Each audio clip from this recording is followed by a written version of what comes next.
के सत्र का बिना और विलंब किए आरंभ करने की अनुमति चाहते हैं। स्वामी।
वामे मनसि प्रतिष्ठिता मनो वाचि प्रतिष्ठितम्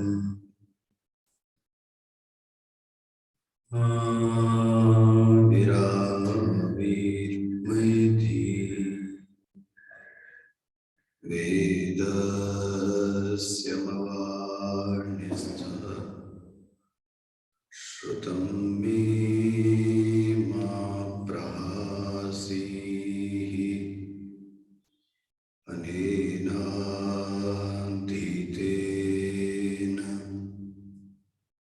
अहोरात्रं सन्दधामि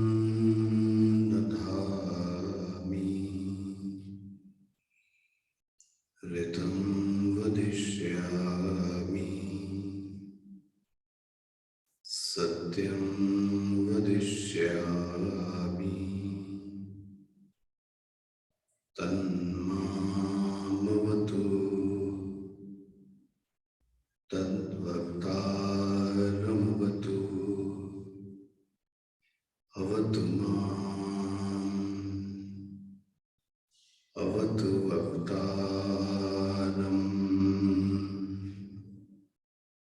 अवतु वक्तारम्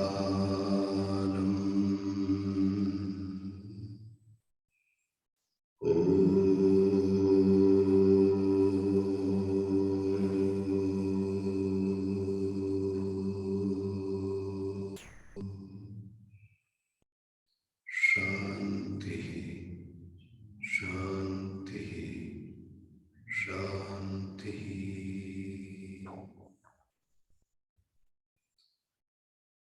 सदाशिवसमारम्भाम् शङ्कराचार्यमध्यमाम् अस्मदाचार्यपर्यन्ताम् वन्दे गुरुपरम्पराम् शङ्करं शङ्कराचार्यम्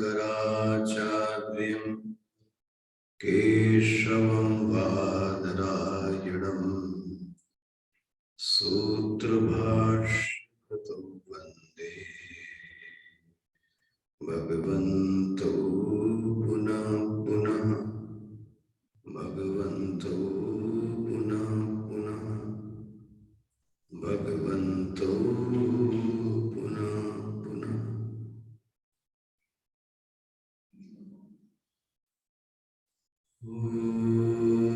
पार्थाय प्रतिबोधितां भगवता नारायणेन स्वयं व्यासेन ग्रथितां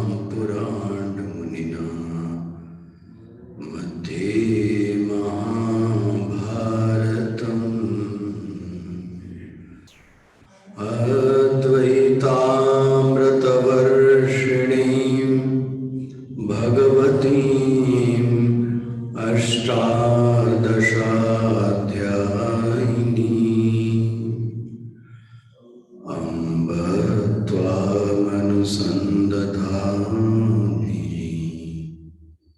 भगवद्गीते भवद्वेषिणी नमोऽस्तुते व्यासविशालबुद्धे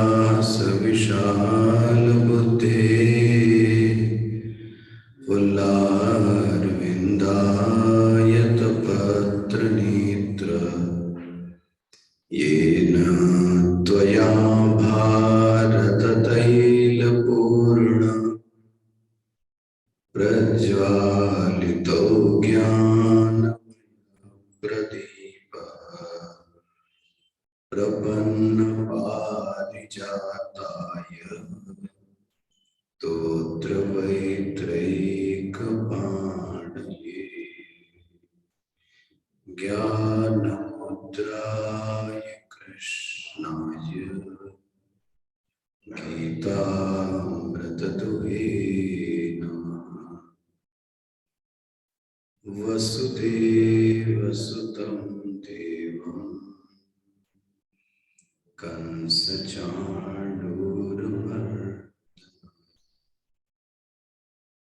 देवकी परमानन्दं कृष्णं वन्दे जगद्गुरुं कृष्णं वन्दे जगद्गुरुं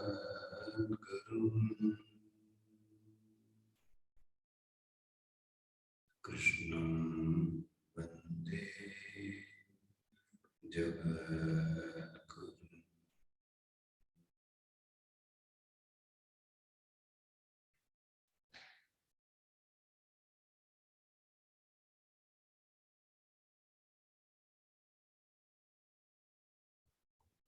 सातवें अध्याय का पाठ करते हैं।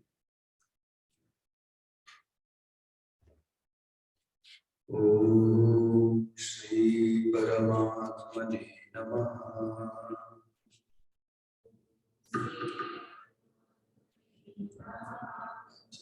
सप्तमोऽध्यायः। श्री भगवानुवाच मय्यासक्तमना पार्थ योगं युञ्जन्मदाश्रयः असंशयं समग्रं माम् यथा ज्ञास्यसि तच्छृणु। ज्ञानं तेऽहं सविज्ञानम् इदं वक्ष्याम्यशेषतः यज्ज्ञात्वा नेह भूयोऽन्यत् ज्ञातव्यमवशिष्यते। मनुष्याणां सहस्रेषु कश्चिद् यतति सिद्धये यततामपि सिद्धानां कश्चित् मां वेति तत्त्वतः। भूमिरापो नलो वायुः मनो बुद्धिरेव च अहंकार इति यं मे भिन्ना प्रकृति अष्टधा अपरेयमितस्त्वन्याम् प्रकृतिं विद्धि मे पराम् जीवभूतां महाबाहो ययेदं धार्यते जगत् ययेदं धार्यते जगत्।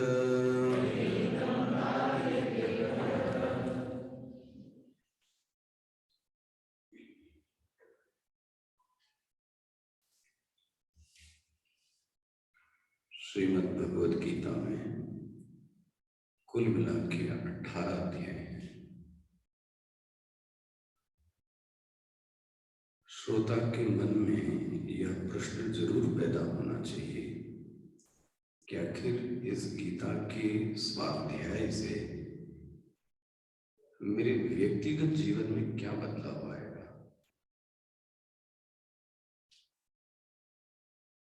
मतलब मार्केटिंग का भी पहला ही सूत्र ये है कि मैं इस प्रोडक्ट को यूज करूं तो मेरा क्या होगा।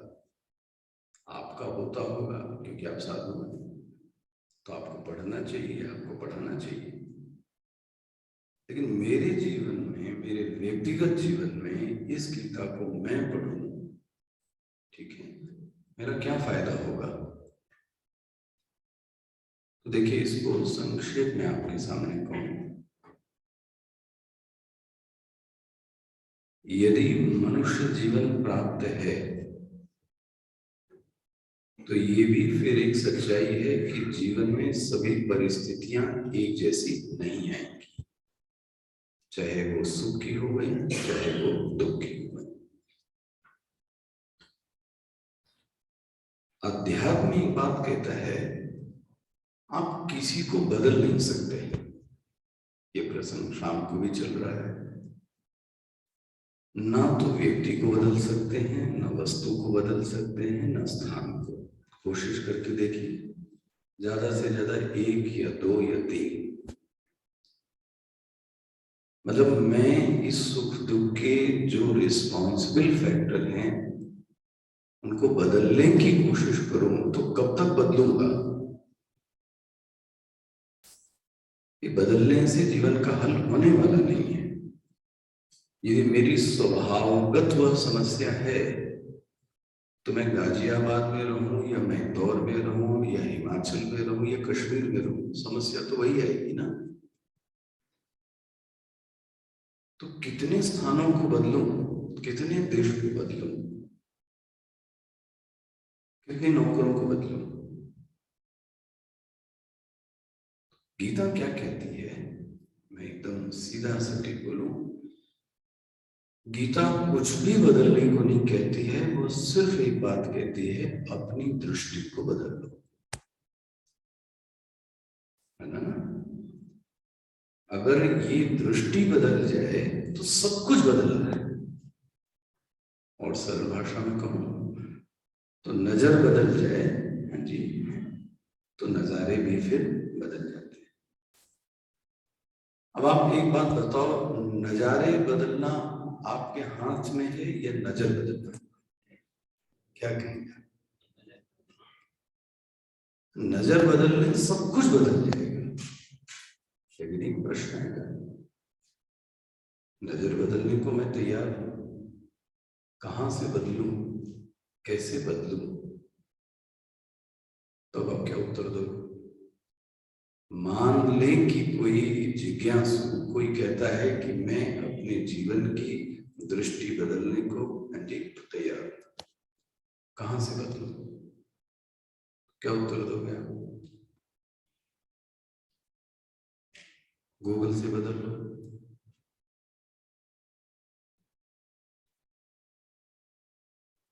हमारे संतों ने 2 बात कही।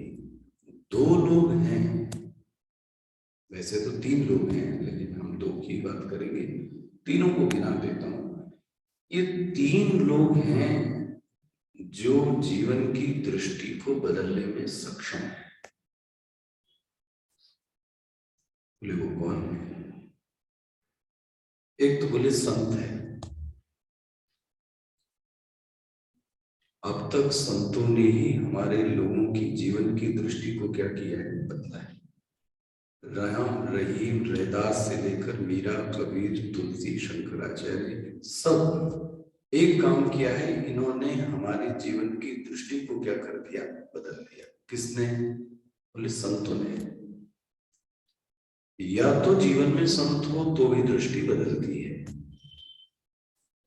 दूसरी बात बोलता हूं, यदि जीवन में ग्रंथ होए, जीवन में ग्रंथ हुए। अब हम लोग ग्रंथ की कीमत कम समझते हैं, जरा सिख धर्म में जाइए, वो गुरु ग्रंथ साहब की क्या कीमत है वो उनसे पूछ के देखिए। यदि किसी साधक के जीवन में ग्रंथ भी आ जावे तो ग्रंथ में भी ये शक्ति है कि वो व्यक्ति के जीवन को बोली ना बदल सकता है। तीसरा कौन है? हाँ,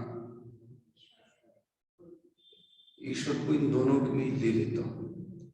जो ग्रंथ है वो ईश्वर की देन होगी। हाँ, तो वो तो मैंने बोला ना, संत मतलब गुरु।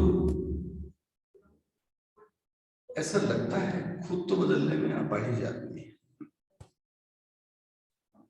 ऐसा लगता है आजकल को देखने से, मैंने भी किसी संत से सुना, अभिनेता और अभिनेत्री भी हमारे युवकों के जीवन की दृष्टि को क्या करते हैं? नहीं सच।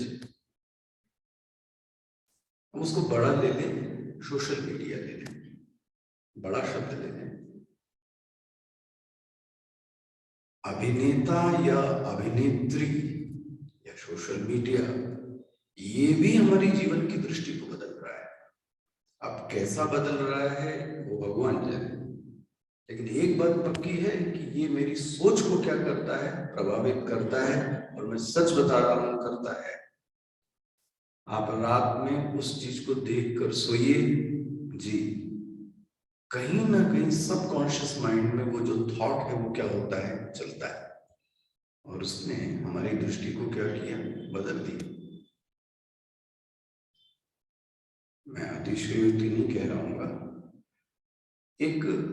एक सीरियल आता था, क्राइम पेट्रोल, देखा होगा। आप थोड़े दिन उसको लगातार देखिए, उसके बाद आप भी लोगों के प्रति ये दृष्टि पाएंगे कि यहाँ पे भी ऐसा ही कुछ क्या हो रहा है। मुझे कोई ठग रहा है, मेरा कोई पीछा कर रहा है, घर में किसी ने नॉक किया तो ऐसा होगा, तो ऐसा करूंगा। ये किसने दृष्टि बदल दी? अब वो उनको समझना चाहिए कि वो कितना बड़ा कार्य कर रहे हैं, ये शायद उनको अंदाजा नहीं है। उनके लिए मजाक है, मैं आपसे बताऊं। उनकी पर्सनल लाइफ अलग है और जो हम लोगों के सामने जिंदगी है वो एकदम अलग है। खैर, मैं तो अपने विषय पर हूं। संत और ग्रंथ ये भी दो अलग अलग है नहीं एक्चुअली। यदि संत के पास ग्रंथ ना हो तो वो संत कैसा? और ग्रंथ को यदि संत का आश्रय न मिले तो तुम्हारा जो किताब रह जाती है सिर्फ झाड़ने के लिए और पोछने के लिए। ये दोनों ही दूसरे के पूरक हैं।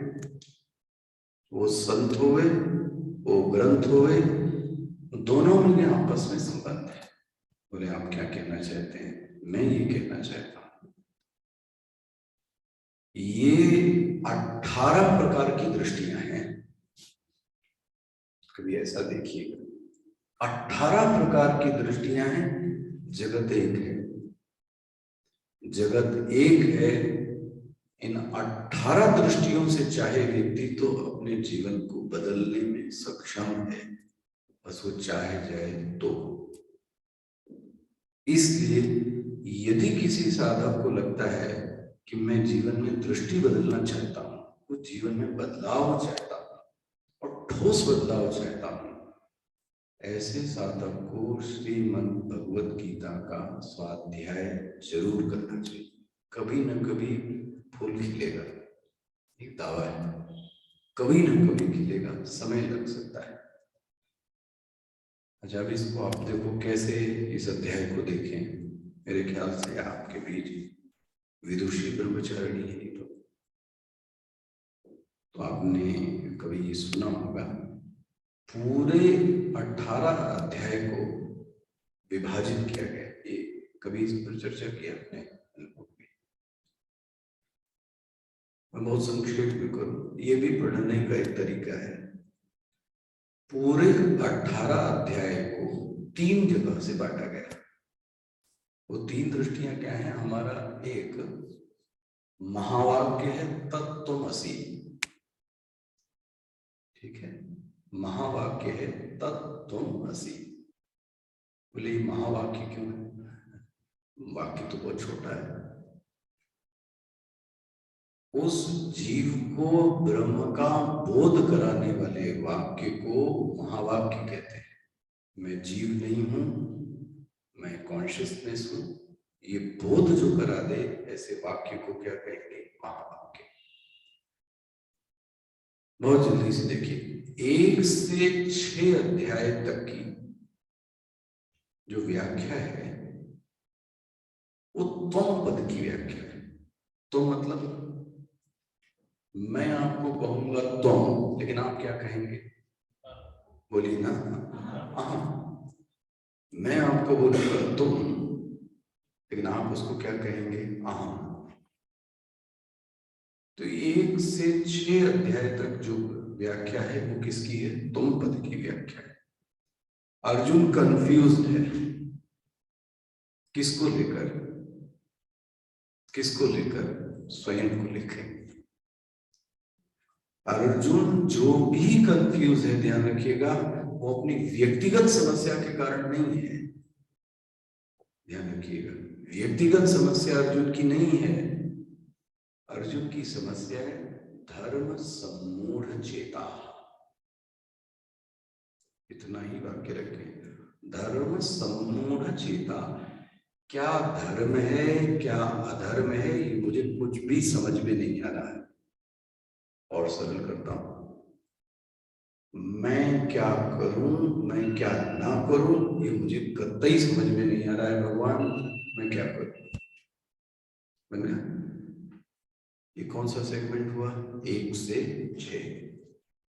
एक इसमें जाते जाते जरूर हो, क्योंकि शायद उसके प्रति आपकी महिमा बुद्धि जागृत हो जाए। ये इस अध्याय का जो सबसे पहला अध्याय है वो कौन सा है? उसका नाम क्या है? हाँ, अर्जुन विषाद। ये कहां से नाम रख दिया? कभी ऐसा सोचा आपने? विषाद कब से योग बन गया भाई? विषाद मतलब तो समझ रहे होंगे। विषाद मतलब दुख, क्लेश, डिप्रेशन। विषाद कब से योग बन गया? अर्जुन का विषाद योग बन जाता है, हमारा विषाद क्या कहेंगे? कुछ तो बोलिए सरकार, आपका जो विषाद है वो क्या बनेगा? आपका विषाद निराश, डिप्रेशन, फ्रस्ट्रेशन, मेंटल डिस्टर्बेंस, यही सब लेके जाएगा आपका दुख। और क्या जाता है? क्या हमारे दुख में भी क्षमता है कि वह दुख योग बन जाए? होता नहीं है महाराज। हमारा दुख तो मुझको और दुखी करता है। अर्जुन का दुख, भगवान उसको ग्लोरीफाई करते हैं, विषाद योग बन गया। जो दुख आपको भगवान से जोड़ दे, ऐसे दुख को क्या कीजिएगा? विषाद योग। और ऐसा दुख मैं क्या कहूं, सच्चाई ये नहीं है। वास्तव में जीवन में जो दुख आते हैं वो ईश्वर से जोड़ने के लिए ही है। दृष्टि हो गए तो इसको समझ कर देखिएगा। कोई भी दुख आ जावे, मैं आपसे दावा करता हूं उसमें आपकी लाइफ के लिए कोई सूत्र छिपा हुआ है। ढूंढिए उसको, क्योंकि वो पड़ोसी के जीवन में नहीं आया है जी, वो आपके जीवन में आया है। तो आपके जीवन में क्यों आया है? कुछ तो होगा, वो क्या है वो ढूंढिए। और यदि ठीक से ढूंढेंगे तो मैं कह सकता हूं कि आपका भी योग किससे हो जाएगा? ईश्वर से होगा। जिस विषाद के कारण मैं ईश्वर से जुड़ूं, ऐसे योग को, ऐसे विषाद को क्या कहेंगे? विषाद योग। मेरे ख्याल से इसमें अब कोई एम्बिग्युइटी, कोई परेशानी तो नहीं होगी इसमें। ये भी बोल देता हूं, मुझे लगता है कि दुख की परिस्थिति आत्म विश्लेषण करने के लिए ये मुझे और ज्यादा करीब लगती है। दुख की कोई भी परिस्थिति आपके सामने आई हो, वो आत्म विश्लेषण के लिए है। सेल्फ एनालिसिस कीजिए, कुछ न कुछ है। और तीसरा बोल देता हूं, वो जो दुख आया है वो इसलिए आया है दूसरे के दुख को भी समझो। जाके पैर में फटे भी भाई, वो कहा जाने पीर पर है। जब दूसरे का दुख होता है महाराज, तो हम गीता के लेक्चर झाड़ते हैं, हम ब्रह्मास्मि, तुम शरीर मन बुद्धि से अलग हो। लेकिन जब अपने ऊपर आया तो है ना, जब तक हमारे ऊपर नहीं आएगा तब तक मैं दूसरे के दुख को समझ नहीं सकता। यदि दुख के प्रति ये दृष्टि पैदा हो जावे तो मैं आपसे कह सकता हूं कि वह जो विषाद है वो क्या बन जाएगा? विषाद योग। ये गीता का कौन सा अध्याय है? पहला। जब एनालिसिस स्टार्ट होगा, विश्लेषण प्रारंभ होगा, किसके बारे में विश्लेषण? याद रखिएगा, किसके बारे में? दुनिया के बारे में नहीं। वो नॉन एंडिंग प्रोसेस है, वो नॉन एंडिंग है, कभी खत्म नहीं होगा। आपसे बताऊं, यदि एनालिसिस आपने स्वयं का किया तो मैं आपसे कह सकता हूं कि आपका समापन छठे अध्याय में हो जाएगा। और छठा अध्याय क्या है? छठा अध्याय क्या है? आत्म संयम योग, या उसको कह सकते हैं ध्यान योग। संयम शब्द भी हमारे यहाँ बहुत टेक्निकल है। एक ही जगह पर ध्यान धारणा समाधि होवे, वह संयम है। त्रयम एकत्र संयम, पतंजलि ऋषि कहते हैं। तो ये टेक्निकल आप छोड़िए, आप तो ये देखिए, यदि जीवन में विश्लेषण होता है, आत्मविश्लेषण होता है और स्वयं के ऊपर दृष्टि जाती है, तो मैं आपसे बताऊं, आपकी स्थिति ध्यान में जरूर आ जाएगी, पक्की आएगी। एक न एक दिन आपका ध्यान जरूर लगेगा। तो कितने अध्याय तक आ गए? छठे अध्याय तक। शुरुआत कहां से हुआ था? अहम के विश्लेषण से। समाप्त कहां हो गया? ध्यान में। ये पूरा सेगमेंट का नाम क्या है? 1 से 6। दूसरा सेगमेंट,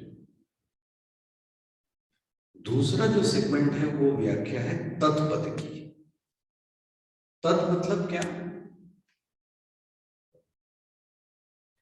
सीधी सी बात है, वह। अच्छा, आप वह किसको कहोगे? मैं आपके लिए वह हूं कि नहीं? क्या कहेंगे?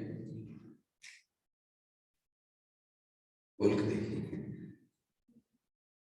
क्योंकि मैं आपके सामने इंद्रिय प्रत्यक्ष हो रहा हूं, इसलिए मैं आपका वह नहीं बन सकता। सावधानी से। आपके पति, आपकी पत्नी, उसको क्या बोलेंगे? वह। वह क्यों बोला उसको? क्योंकि वो आपकी इंद्रिय के सामने प्रत्यक्ष नहीं है ना। वह जो ईश्वर है वो मेरी इंद्रियों से जाना नहीं जा सकता। बन गया? जिसको कि आप सरल भाषा में कह दीजिए परोक्ष है। इस परोक्ष के लिए शब्द क्या बोला गया? तत्। तत् मतलब वह। वह कौन बोलते हैं? उस ईश्वर के लिए। तो 7वां अध्याय किससे चालू होता है? ईश्वर से। समापन कहां होगा? समापन कहां होगा? 12वें अध्याय में। 12वें अध्याय का नाम क्या है? बोलिए ना। ईश्वर के बारे में जानेंगे सही से तो आपकी समापन कहां होगा? भक्ति में। बन गया? 1 से 6, 7 से 12। इसके बाद जो व्याख्या है वो 80 पद की है, ऐसा कहते हैं 3 में। एकत्व बताया गया, तत् और तुम का एकत्व बताया गया। और फिर कई लोग विद्वान बोलते हैं परिशिष्ट है 15वां 16वां 17वां 18वां, ये परिशिष्ट है। ये इसलिए बोल रहा हूँ कि ये सामने बैठी है तो इनको देख के भी कुछ कुछ याद आ जाता है मुझे। लेकिन आपके लिए मैं कह रहा हूं, अहम के बारे में सोचेंगे तो आप लैंड कहाँ करेंगे? मेडिटेशन।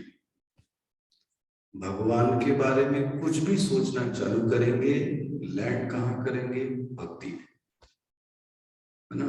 देखिए पहला कैसे भक्ति योग प्रारंभ होता है, जरा देखो। भगवान बोलते हैं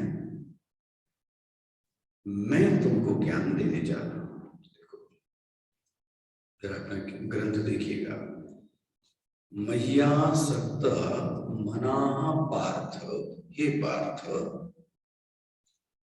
हे अर्जुन, यथा ज्ञास्यसि तच्छृणु, यथा ज्ञास्यसि तच्छृणु। हे अर्जुन मुझसे सुनो। किसके बारे में? मेरे बारे में। अब मैं तुम्हारे बारे में नहीं बोल रहा हूं, मैं मेरे बारे में तुमको बताने जा रहा हूं। क्या बताने जा रहा हूं? बोले मैं तुमको अपने बारे में ज्ञान देने जा रहा हूं। मेरे बारे में जो ज्ञान है उसको सुनो।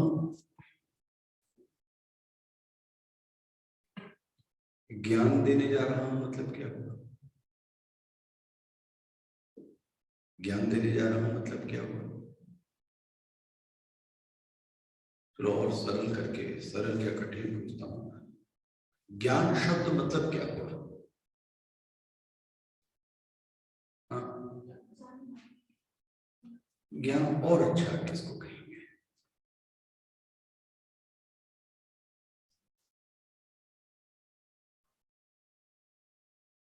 ज्ञान के लक्षण क्या है?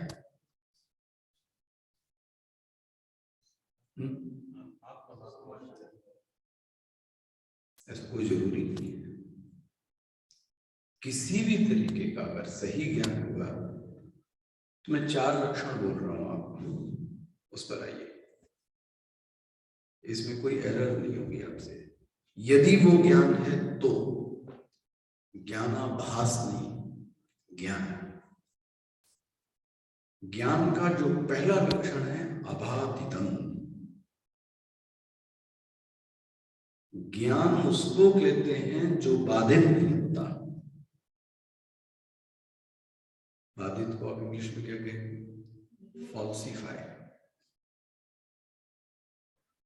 जो फॉल्सिफाई आप कर ले, समझ लीजिए वो ज्ञान नहीं है। कठिन तो नहीं पड़ रहा आपको? जिस ज्ञान को तोड़ दिया जाए, बाधित कर दिया जाए, वो ज्ञान नहीं कहलाता। तो उसको क्या कहेंगे? वो जानकारी है। लेकिन ज्ञान है जिसको बाधित नहीं किया जा सकता, अबाधितम। ज्ञान का दूसरा लक्षण है अनधिगतम,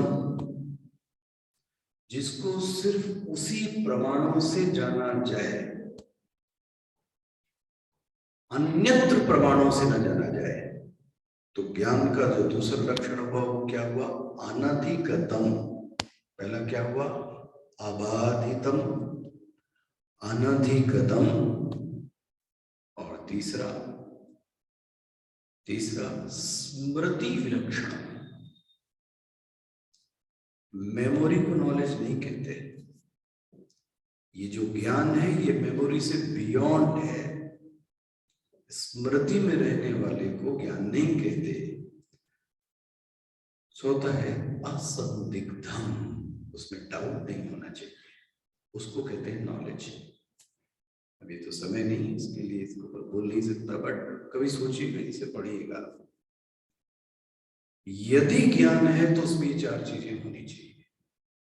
और यदि ये 4 में कोई भी एक चीज टूट जाती है तो मैं आपसे कहूंगा वो ज्ञान नहीं है, वो जानकारी है आपकी।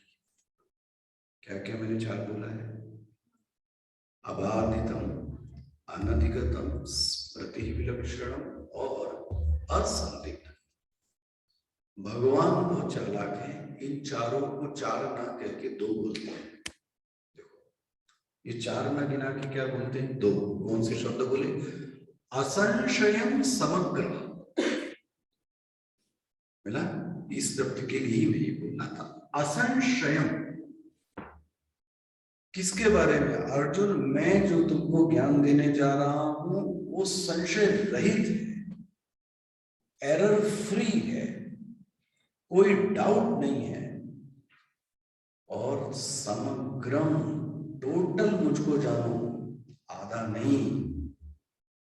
ऐसा ज्ञान मैं तुमको देने जा रहा हूं। ये नीचे की पंक्ति क्लियर हुई? किसी को रह गया इसमें पूछिए। असंशयम समग्रम मां मतलब मुझको, मैं तुमको बताने जा रहा हूं, मुझको जानो। मानो कि किसी ने प्रश्न पूछ लिया हो, भगवान मैंने तो नहीं पूछा था, मैंने तो आपसे नहीं पूछा ज्ञान के लिए, तो आप क्यों बता रहे हैं? ज्ञान तो तब है कि जब पूछा जाए तब बताया जाए। मैंने तो आपसे नहीं पूछा, तो आप क्यों बता रहे हैं? भगवान बोलते हैं कि तुम्हें तीन विशेषताएं दिखती हैं, बहुत सावधानी से। तीन दिखती नहीं है, इसका अर्थ ये हुआ जहां ये तीन होती हैं वहां नॉलेज अपने आप आता है। और सरल करूं, यदि हमको भी जीवन में ज्ञान चाहिए तो ये तीन चीजें हमारे पास होनी चाहिए। इसको बहुत प्यार से और श्रद्धा से सुनिए। तीन चीजें हैं। नाउ द फर्स्ट, अर्जुन, मैं तुमको ज्ञान इसलिए दे रहा हूं, the first quality of your personality, मैया सप्त मनाहा। गंभीर शब्द है। तुम्हारा जो मन है वो मुझ में आ सकता है। वाह, कौन कह रहा है? अर्जुन नहीं, सही, भगवान कह रहे हैं अर्जुन से, तुम्हारा मन आसक्त किसमें है? मुझ में। वाह, पहला क्वालिटी, मैया सक्त मनाहा, पहला। दूसरा, तुम निकट्टु नहीं हो, अकर्मण्य नहीं हो, युंजन। वाह, देखो क्या क्या शब्द भगवान ने रखे। लोग ऐसा कहते हैं कि जो ज्ञान प्राप्त कर लेता है वो निकट्टु बन जाता है और अकर्मणी बन जाता है। ऐसा एकदम नहीं है। युंजन, तुम प्रयास करते हो, साधना करते हो, जोड़ने की कोशिश करते हो। अब द सेकंड कोशिश इज ऑलवेज प्रयास करते रहना चाहिए। ये किस शब्द से मिल गया आपको? युंजन। Now the third and last, मद आश्रय। तुम्हारे जीवन में जो आश्रय है वो कौन है? वो मैं हूं। अब मैं आशा करूं आपसे कि तीन बता सकते हैं। अभी तीन क्या क्या बोला मैंने? तीन में भी मैं चलो दो पर आपको कहता हूं। दो चीजों तो गांठ बांध लीजिए जो इस अध्याय की खूबसूरत चीज यूनिक है, वो ये है, मन भी मुझ में आ सकता है और मन का जो तुम्हारे जीवन का आश्रय है वो भी कौन है? वो मैं हूं। क्या ये दो अलग अलग चीजें हैं? कौन कौन सी? कौन कौन सी? आसक्ति और आश्रय अलग अलग चीजें हैं।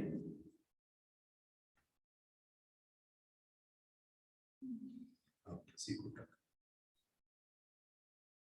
आसक्ति और आश्रय दो अलग अलग चीजें। चलिए पहली बात कर लेते हैं आश्रय पे। आश्रय मतलब क्या हुआ?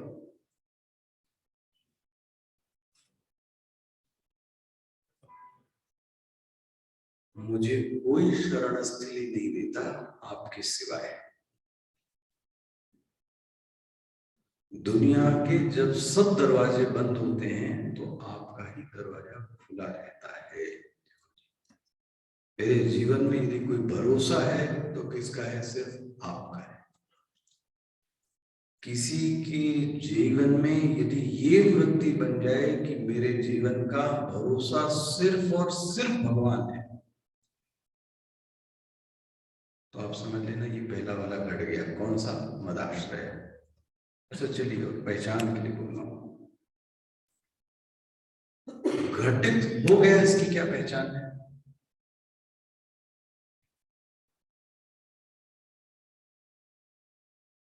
घटित, चलो और आपके ऊपर सरल सा प्रश्न पूछा जाए, हमारे और आपके जीवन का आश्रय कौन है? अभी भी प्रेजेंट में क्या स्थिति है? क्या कहेंगे? अभी इस समय हमारे जीवन में आश्रय कौन है? हाँ, कैसे पहचान करें? बहुत सारे लोगों मुझे बोलने से कतरा रहे हैं, किसको बता दूं मैं उसकी कसौटी बताता हूं। कसौटी ये है, ध्यान से रखिएगा, अपना अपना पहचानना, और आप पकड़ में आ जाओगे इस कसौटी के अंदर। कसौटी ये है कि विपरीत परिस्थिति के आने पर सबसे पहली याद किसकी आती है? हाँ, सच्चाई नहीं है। मोबाइलम शरणं गच्छामि, सच बोलिए ना। ईश्वर की कहां आती महाराज? पहली जो शरण आनी, हाँ, विपरीत में उसकी आनी चाहिए ना, लेकिन विपरीत में पहले किसकी आएगी? मेरे पास सब समस्या का हल है। कौन? ये इंस्ट्रूमेंट लगाया, फोन धड़ धड़ धड़ धड़, किसके पास गया पहली बार? नोट तो किया जाएगा कि जब आपको जरूरत थी तो आप मेरे पास नहीं आए। एक व्यक्ति थे, जब मैं ऐसा ब्रह्मचारी बन के गया इंदौर पे, वो वहां के डोनर थे, बड़े अच्छे। अब मुझे किसी ने नहीं बताया था, इसलिए मैं कभी नहीं गया।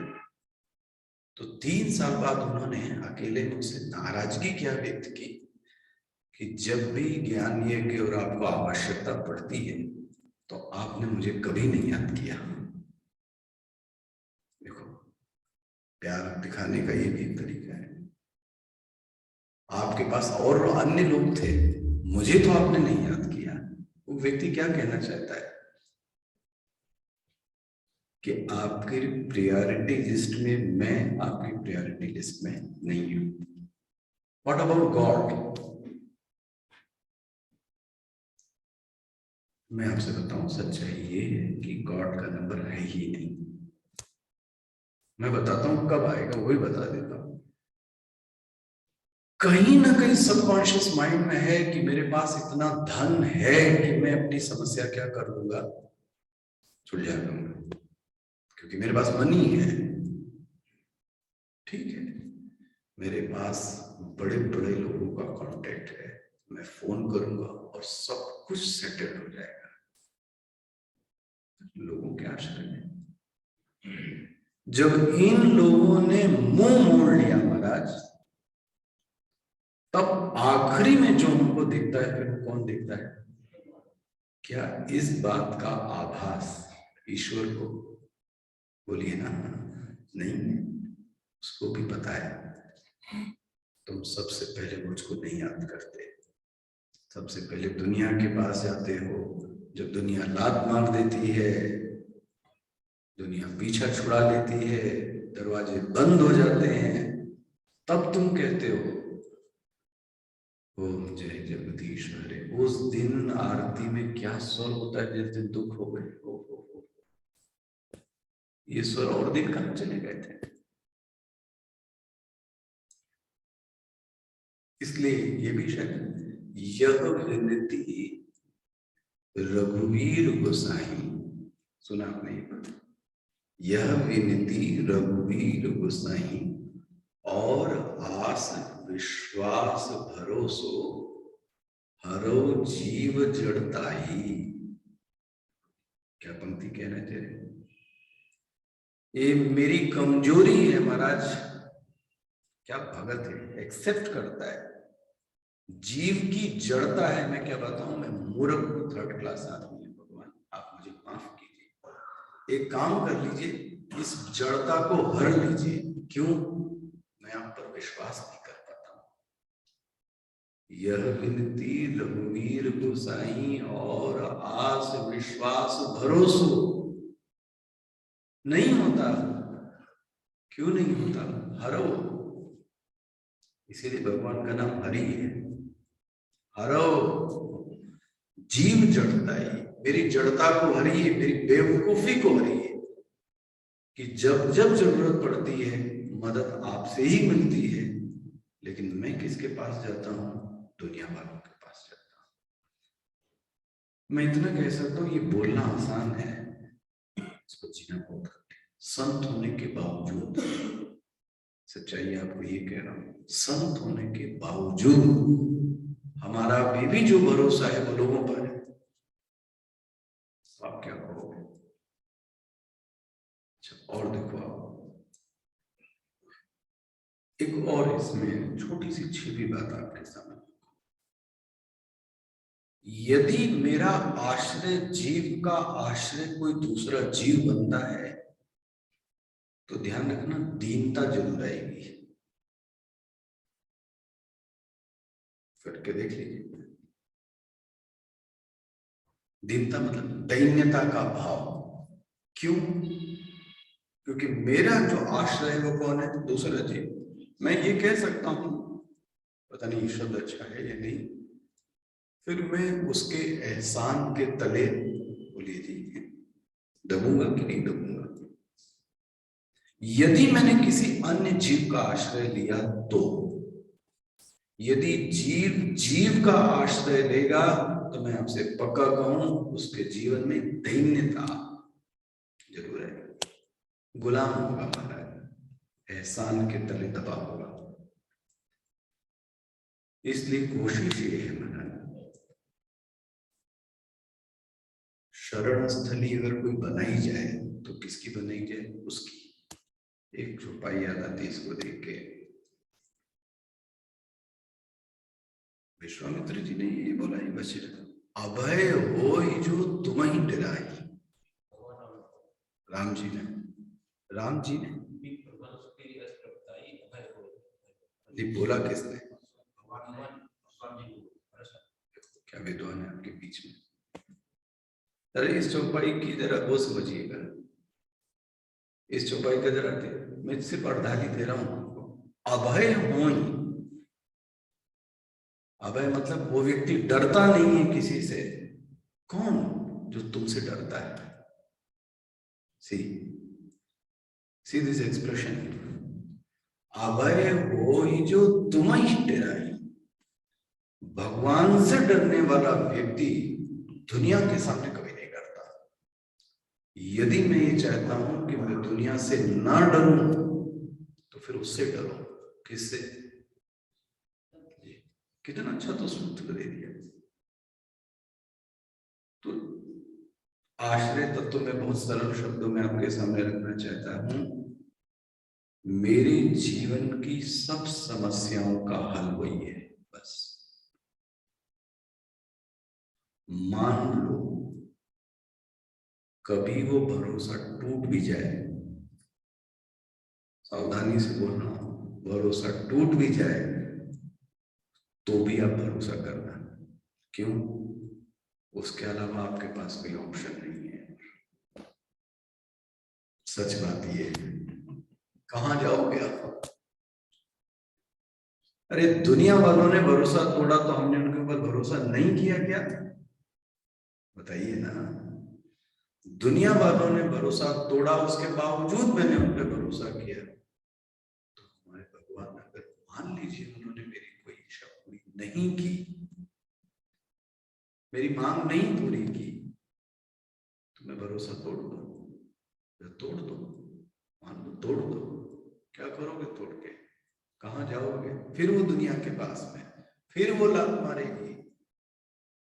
और मैं ऐसा कह सकता हूं, दुनिया मदद करती है तो जताती है, नहीं बन सकती, नहीं जताएगी। और भगवान कभी जताता है आपसे आके? महाराज कुछ भी नहीं बोलता आपसे। अगर इस सच्चाई को अनुभव करना है तो हॉस्पिटल चले जाइए, लोग संघर्ष होंगे, किसी को सांस नहीं आ रही है, किसी का वॉल्व खराब है, किसी को दिख नहीं रहा है, रात भर संघर्ष करते हुए बीता होगा उसका हॉस्पिटल में। और हमको और आपको, क्योंकि हम सुबह उठे, हमारी मशीन चालू हो गई, इसलिए हमें इसका एहसास नहीं है। जो हमने रात में खाया वो किसने पचाया? वो वैश्वानर बन के हमारी मदद कर रहा है। आप सो रहे थे, वो आपके जीवन में सांस दे रहा था, सुबह उठे सांस गई, ये उसकी कृपा समझ में नहीं आती और वो जता नहीं रहा है। तो मैं आपसे कहूं, मैं दोनों तरफ से आपको पैक करने की कोशिश कर रहा हूं। भरोसे के लायक यदि कोई है तो सिर्फ वही है, आपसे बताऊं, कोई दूसरा नहीं है। यदि दूसरे के ऊपर भरोसा करेंगे महाराज, आप एहसान के तले दब जाएंगे। This is the first. कभी भी वो आपको उठने नहीं देगा, ऊपर जताएगा आपसे, 10 बार जताएगा आपको। ईश्वर ऐसा है, अगर मान ले उसने आपकी भरोसे को तोड़ दिया, मान लिया, हो सकता है, संभव है, तो मैं तब भी कहूंगा आप उसी पे भरोसा करना, भले ही उसने क्या कर दिया आपका भरोसा, क्योंकि वो आपके लिए उचित नहीं था। कहूं तो आपको अच्छा नहीं लगेगा। सन्यासी होके विवाह करने की इच्छा थी नारद जी की, क्या उनका भरोसा पूरा कर देते हैं? उनका भरोसा पूरा कर देते क्या? और तुम्हारे मन में तो कुछ भी आ जाएगा, तुम्हारा क्या भरोसा है? आप सोचो ना, तुम्हारा क्या भरोसा है, तुम्हारे मन में क्या नहीं है? आपको और क्या बोलो। मेरे पिताजी कहते थे, गांव की कहावत, दिल लगा गधी से तो परी क्या तो 10 सच्ची बातें समझाई जाएंगी तो समझ में नहीं आएगी, क्योंकि तुमको वही अच्छा लगेगा। और हमारे मन का कोई भरोसा नहीं कि हम कब क्या मांग बैठे हैं, फिर बोले भगवान ने हमारा भरोसा तोड़ दिया। तोड़ना चाहिए, क्योंकि वो तुम्हारे लिए हितकारी नहीं है। आप बोलिए, नारद जी को बंदर का रूप देके भगवान ने ठीक किया कि गलत किया? बहुत अच्छा किया, कम से कम भगवान की सेवा करने का मौका मिला। बाद में श्राप दे दिया भगवान को नारद जी ने, ठीक है, बना। तो पहला जो शर्त है, बहुत सावधानी से देखना, ज्ञान के लिए आपसे कुछ नहीं मांगा जा रहा है। बड़ी किताबें पढ़ी हो गए, बड़े तुमने शास्त्र को याद कर लिया, कुछ नहीं चाहिए। कबीर ने कितना पढ़ा, रहीम ने क्या पढ़ा, रैदास ने क्या पढ़ा, पढ़ पढ़ के तो और घमंड बना लिया। मैं तो उल्टा देखता हूं, आपसे क्या बोलूं, साधु समाज में भी ये है, जो जितना बड़ा ज्ञानी वो उतना बड़ा अभिमानी है। जबकि पढ़ाया ये गया कि ज्ञान विद्या ददाति विनयम, लेकिन वो इसका मतलब वो विद्या नहीं है आपके पास में। ऐसे लोगों को भी देखा है, विद्या से भरे हुए हैं, लेकिन जो स्वभाव है वो कितना नम्र है। किसी ऐसे विद्वान के पास जाइए। तो पहली शर्त मैं आपसे कहना चाह रहा हूं, यदि ज्ञान चाहिए तो जीवन में भरोसा किसका होना चाहिए? मैया मद आश्रय, ठीक है, पहला। दूसरे पे आ सकता हूं ना? नहीं, मेरे को तो आप 3 दिन बोलोगे तो मैं इस पे लगा सकता हूं, फिर आप बोलोगे चैप्टर नहीं पूरा। लेकिन दूसरा एक हिस्सा और है, क्या व्याख्या भगवान को लगता है, ऐसा लगता है हमारी नस पता है।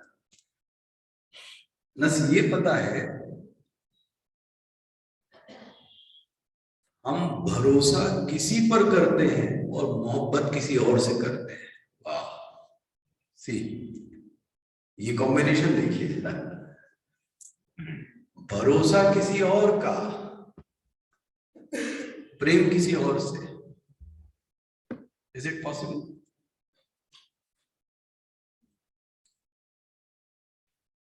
कॉम्बिनेशन देखो, हाँ, भरोसा किसी और पर,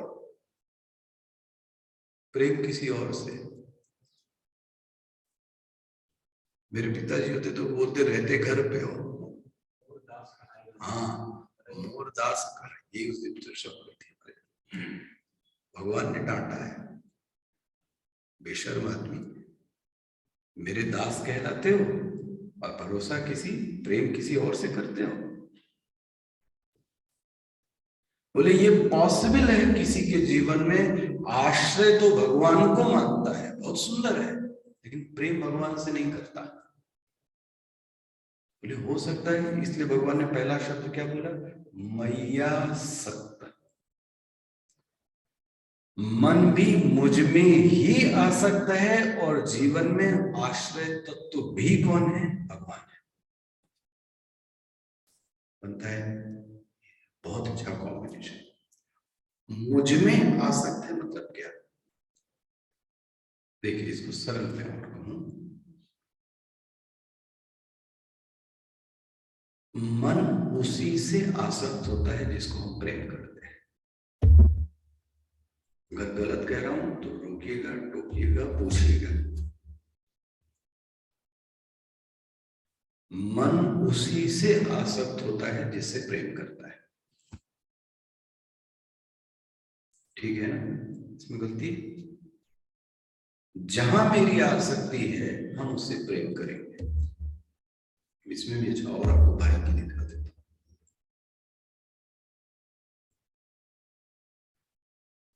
जब ये प्रेम की वृत्ति नीचे की ओर लेके जाती है, दैट इज आसक्ति, that is love also. But वो कहां लेके जा रही है? नीचे। यही प्रेम की वृत्ति जब आपको ऊपर की ओर लेके जाती है, उसको बोलते हैं भक्ति। दोनों में प्रेम है। एक प्रेम कहां लेके जा रहा है? नीचे, आपका पतन कर रहा है प्रेम, लेकिन पतन हो रहा है, क्या करोगे आप? उसको क्या कहेंगे? उसको क्या कहेंगे? आसक्ति। वही प्रेम गुरु से है, वही प्रेम ईश्वर से है, वही प्रेम सदगुरु से है, वो प्रेम कहां लेके जा रहा है? ऊपर। इसको क्या बोलेंगे? भक्ति। अब ये मेरे ख्याल से क्लियर होता है, आसक्ति से जहां प्रेम है वहां आसक्ति है, दिस इज द फर्स्ट। दूसरा, जहां सुरक्षा का भाव है वहां आश्रय है। ठीक है ना? दो अलग अलग चीजें होंगी। जहां मुझे सुरक्षा मिलती है वहां मेरा आश्रय तत्व होगा। करके देखो भगवान क्या कहते हैं, ये दोनों की दोनों चीजें किसमें होनी चाहिए? मुझ में। आश्रय भी मैं ही हूं, हाँ, प्रेम भी मुझसे करो। मय्येव मनाधत्स्व मयि बुद्धि निवेशय निवेशिष्यसि मय्येव। भगवान is so positive, very much positive. उनको ये नहीं अच्छा लगता कि अब तुम किसी और से प्रेम करो, ये बर्दाश्त नहीं है, ये बर्दाश्त नहीं है। सुनो, फिर मेरे जीवन अगर मैं आ गया तो तुम्हारे जीवन में फिर कौन रहना चाहिए? मैं। मय्येव मनाधत्स्व मयि बुद्धि, मुझे मन दो, मुझे बुद्धि दो। अरे सब कुछ आपको दे दूं? यस, तुम ना रहो। जब मैं था, बोली ना मैं, तो सरल है। जब मैं था तब हरी नहीं, गुड। अब हरि है, एक ही रहेगा। म्यान में कोई एक ही रहेगा, दो नहीं रह सकते। तो यदि है, मान लें हाइपोथेटिकल, आसक्ति किसी और से है और आश्रय किसी और से है, मान लें that personality is a split personality. ये स्प्लिट पर्सनालिटी है। पकड़ में आ रहा है? ऐसे व्यक्ति को भगवान बोलते हैं ज्ञान तुम्हारे लिए नहीं है। मेरे ख्याल से पहला श्लोक जरा अपने आप जरा देखिए, क्या समझ में आता है आपके।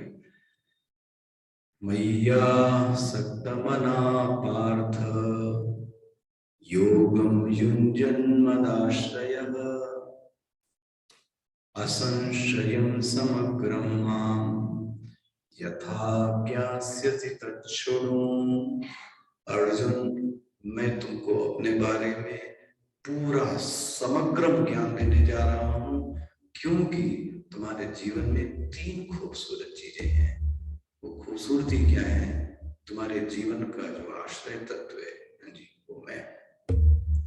तुम्हारे जीवन में जो प्रेमास्पद है वो कौन है? वो मैं हूं। यही नहीं, इसके बावजूद युंजन तुम प्रयास भी करते हो, इसलिए मैं तुमको ज्ञान दूंगा। और क्या बोलते हैं? ज्ञान ही नहीं दूंगा, ज्ञानम तेहम सविज्ञानम। एक है ज्ञान और एक है विज्ञान। विज्ञान मतलब समझते हैं, भाष्यकार ने क्या लिखा? अनुभव सहित ज्ञान। देखिए, एक ज्ञान जो हमको गुरु ने दिया, उसको वैसा का वैसा हमने क्या कर दिया? सुना दिया। इसको बोलते हैं सिंपल ज्ञान। श्रोत्र, ये भी अधिकारी होगा, श्रोत्री होगा, वही सुना सकता है। श्रोत्री मतलब शुद्ध परंपरा से सुना हुआ हुए, वही इसका अधिकारी है व्यासपीठ से बोलने का। दूसरा, उस सुने हुए ज्ञान में उसने मनन किया है। किसका मनन किया है? स्वयं का मनन। और थोड़ी थोड़ी उसको क्या होने लगी? अनुभूति होने लगी। जीवन में फूल खिलने लगे। जब वो व्यक्ति बोलता है तो उसके बोलने को क्या बोलते हैं? विज्ञान। मैं तुमको ज्ञानी नहीं कहूंगा, ज्ञानम तेहम सविज्ञानम इदम वक्ष्यामि अशेषतः। मैं सब कुछ तुमको बोल दूंगा। क्या क्या? ज्ञान भी बोलूंगा, विज्ञान भी बोलूंगा। भगवान, ये जान के मेरा क्या होगा? ये जान के मैं क्या करूंगा? ये जान के यज्ञात्वा, जिसको जान लेने के बाद, वाह, ये फल है। जिसको जान लेने के बाद न यहां अब कुछ भी यहां ज्ञातव्य अवशिष्य, अब कुछ जानने लायक शेष नहीं रह जाएगा। वाह, अगर ये ज्ञान तुमने जान लिया, इतनी तृप्ति मिल जाएगी कि अब तुमको जानने लायक कोई चीज रह नहीं जाएगी। मान ले, सरल दृष्टांत दे रहा हूं, आपको गुलाब जामुन खिला दिया जाए, तो आप गुलाब जामुन खाने के बाद आपको गुड़ का स्वाद आएगा। एक बड़ा शुगर का ढेला खा चुके, तो कहां से आपको छोटे में कोई तृप्ति हो? जिसको ये ज्ञान हो गया अर्जुन, उसको अब यहां कोई चीज ऐसी नहीं है जिसकी जानने की इच्छा कोई शेष बचे। देखिए जरा, प्राप्तव्य का जो संबंध है वो कर्तव्य से है। ये पंक्ति कल विचार करेंगे, लेकिन सिर्फ आपके लिए छेड़ के जा रहा हूं। प्राप्तव्य का संबंध कर्तव्य से है। ये छोड़ के जा रहा हूं, इसलिए सोचिएगा ज्यादा। जो मुझे प्राप्त करना है उसके लिए मुझे क्या करना पड़ेगा? कर्तव्य करना पड़ेगा। ठीक है, मिल गया। जो कर्तव्य है पहले उसको जानना पड़ेगा। अब कौन आ गया? ज्ञातव्य। मिल गया। पहले जान तो लो कि तुमको क्या प्राप्त करना है ना। भगवान भाष्यकार ने बहुत सुंदर लिखा है, सिर्फ आपके लिए बोल रहा हूं। यहां ज्ञातव्य का अर्थ भगवान भाष्यकार क्या लिखते हैं? अथ ज्ञान विवक्षितम स्तुति श्रुति अभिमुखीकरणाय यज्ञात्मा यज्ञान ज्ञात्वा न इह भूय पुनः ज्ञातव्यम पुरुषार्थ साधनम। सावधानी से, अब तुम्हारे पास यदि ये ज्ञान आ गया तो तुम्हारे लिए पुरुषार्थ नाम की कोई चीज बची नहीं। क्या नहीं बचा? पुरुषार्थ। पुरुषार्थ मतलब, पुरुषार्थ मतलब जो पुरुष की इच्छा है। एक साधारण पुरुष, पुरुष मतलब पुरुष और स्त्री दीजिएगा, क्या चाहता है? क्या चाहते हैं आप साधारण रूप से?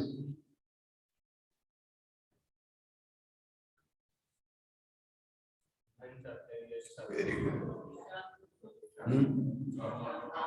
अब हम लोगों ने ये रटा धर्म अर्थ काम मोक्ष।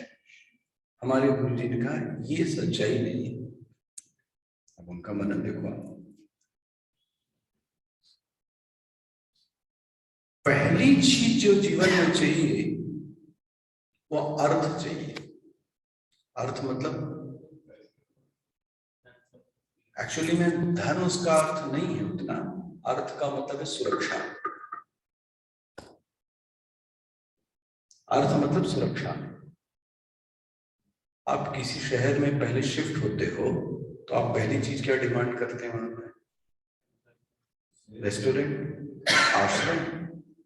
पहली चीज क्या मांगते हैं? सिक्योरिटी। तो सबसे पहली चीज क्या चाहिए? अर्थ। जैसे ही जीवन में सिक्योरिटी मिल जाती है, अब जीवन में क्या आता है? कुछ एंजॉय किया जाए। तो अब क्या आ गया? बोलो ना।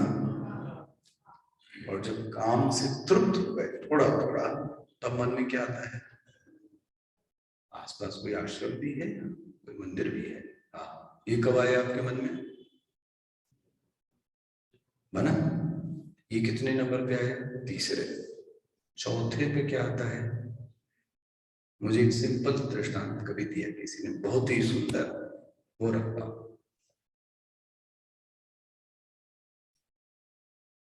जब आप फ्लाइट में या ट्रेन में, चलो ट्रेन ले लेता हूं, फ्लाइट में भी दिखाता हूं आपको।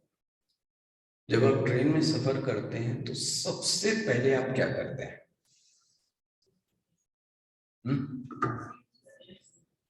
पहला क्या करते हैं? सीट और अपना सूटकेस अंदर डालते हैं, चेन वेन बांध लेते हैं, और तब तक मन में हलचल रहती है जब तक कि ट्रेन चल। और जैसे हो गया कि अब सब पैसेंजर और वाले उतर गए, मेरी सीट सुरक्षित है, सबसे पहली चीज आपको क्या चाहिए ट्रेन में? That is the security. Plane में भी सबसे पहले क्या करना पड़ता है? सीट बेल्ट बांधो। सीट बेल्ट बंध गई, नाउ आई एम सिक्योर। अब उसके बाद क्या चाहिए?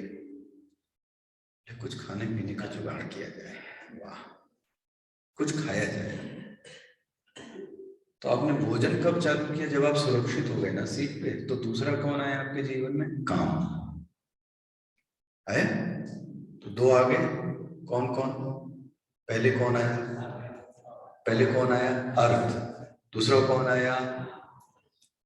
फिर कहीं कोई लाल पीला कपड़ा दिख गया तो फिर उसके पास जाते हैं। लाल पीला कपड़ा। फिर हम किसकी बातें करते हैं? धर्म की बात है, और धर्म की भी पहली बात क्या करते हैं, पहला प्रश्न ये होता है आप साधु क्यों बने? अरे तुम्हारे लिए नहीं बने भाई, तुम्हारे माँ बाप से पूछ के नहीं बने, तुमको क्या दिक्कत है? आप यात्रा करो ट्रेन में तो डिफरेंट लोग, बड़ी अनुभव हुए। एक व्यक्ति ऐसे उलझ गया, वो वृद्ध थे 50-60 के उम्र में, बोले आप साधु क्यों बने? मैंने कहा मन ऐसे बन गया, कोई दिक्कत नहीं। बोले रीजन क्या है आपके पीछे? अब मैं चुप हूं, क्यों बस बात को बढ़ाऊं, उनको बोलने से मुझे क्या फायदा? सी हिज ऑप्शन, आप पढ़ने में कुछ कमजोर थे इसलिए बन गए। नहीं, मैंने इंजीनियरिंग की, मैंने सिविल सर्विस की होगी, ऐसा तो नहीं। कोई लोन या कर्जा वर्जा तो नहीं था उसको लेके आप भगे हो इसलिए आप साधु कर रहे हो? नहीं, ऐसा भी नहीं है, अच्छी फैमिली से। Now the third is the very terrible and the horrible option. ये मैंने फेस किया इसलिए मैं बोला, आपका लव कोई फेल हो गया है, लव मतलब साधु बनने के लिए सिर्फ यही शर्त है? साधु बनने के लिए यही शर्त है आपके पास? आप सोचो जरा देख के, यही हो सकता है ऑप्शन? ये इच्छा भी कब आई आपके मन में? जब पहले क्या हो गया, ध्यान रख लेना, पुरुषार्थ अपना सुरक्षित हो गया, फिर कामनाएं पूरी हो गई, फिर कोई दिख गया, कोई साधु, मंदिर, पूजा, पुजारी, तो फिर हमको, और जब ये धर्म बढ़ जाता है तो फिर क्या आता है पता है? मोक्ष। उस मोक्ष के लिए तीसरा श्लोक है, इसलिए मैं उस मोक्ष के लिए ये तीसरा श्लोक मिलता है, क्योंकि भगवान भाष्यकार लिखते हैं जिसने इस ज्ञान को जान लिया उसके जीवन में पुरुषार्थ नाम की अब कोई चीज शेष नहीं रह जाती। बन गया? इसलिए अब इस श्लोक को दिखना वैसे, ज्ञानम देहम सविज्ञानम, सविज्ञानम मतलब विज्ञान सहितम, मैं तुमको अर्जुन ज्ञान दूंगा, अनुभव सहित ज्ञान दूंगा, और आधा अधूरा नहीं दूंगा, पूरा का पूरा दूंगा, अशेषतः यज्ञ ज्ञात्वा, जिसको जान लेने के बाद, हाँ न ज्ञातव्यम, अब कुछ जानने लायक चीज शेष नहीं रहती। ओ, ऐसे ज्ञान को आत्मज्ञान कहते हैं, ऐसे ज्ञान को ही सुप्रीम नॉलेज कहते हैं, जिसके प्राप्त कर लेने के बाद आप कुछ शेष, वो ज्ञान क्या है? तीसरे चौथे श्लोक से उस ज्ञान की चर्चा भगवान करते हैं। ध्यान रखिएगा, पहले श्लोक की ये 3 शर्तें वो आपके लिए, मदाश्रय पहला, मय्यासक्त योगम युंजन, ये 3 चीजें जिसके जीवन में है तो उसके जीवन में भगवान ज्ञान का उपदेश देते हैं। आगे कल देखिए। कल से हम सबकी अनुभूति हो रही थी कि कैसे गुरु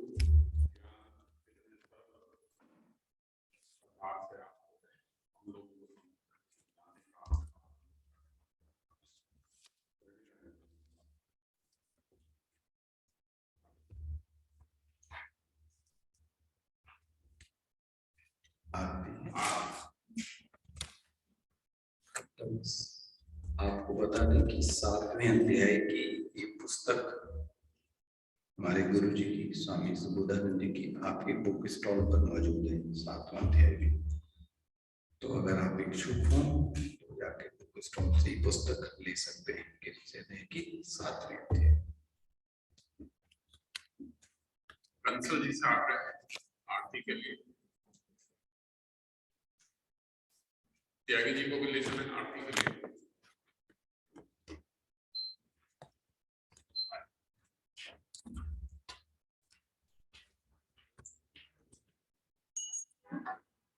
जय भगवत गीता। अम्ब जय भगवती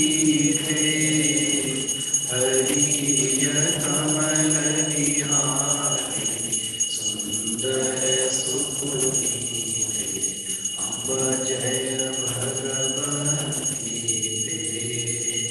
कर्म सुवर्ण प्रकाशी कामासक्ति तत्वज्ञान विकासी विद्या ब्रह्मपरा अम्ब जय भगवती निश्चल भक्ति विधाई निर्मल बलहारी शरण रहस्य प्रदायी सबरिते सुखकारी अम्ब जय भगवती राग द्वेष विदारी कारिणी मोद सदा भवभयहारिणी तारिणी परमानंद प्रदा अम्ब जय भगवती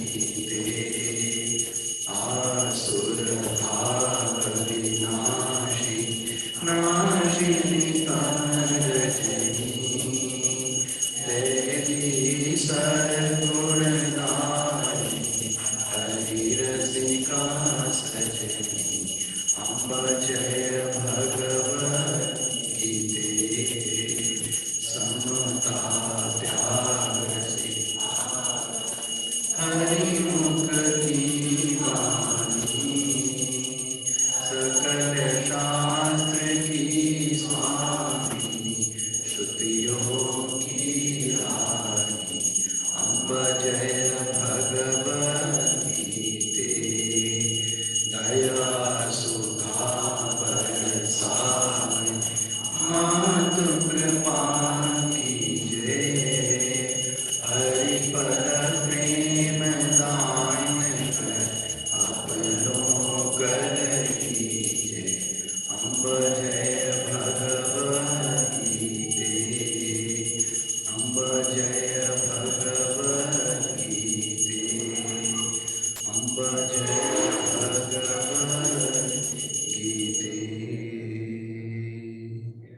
श्री गीता मैया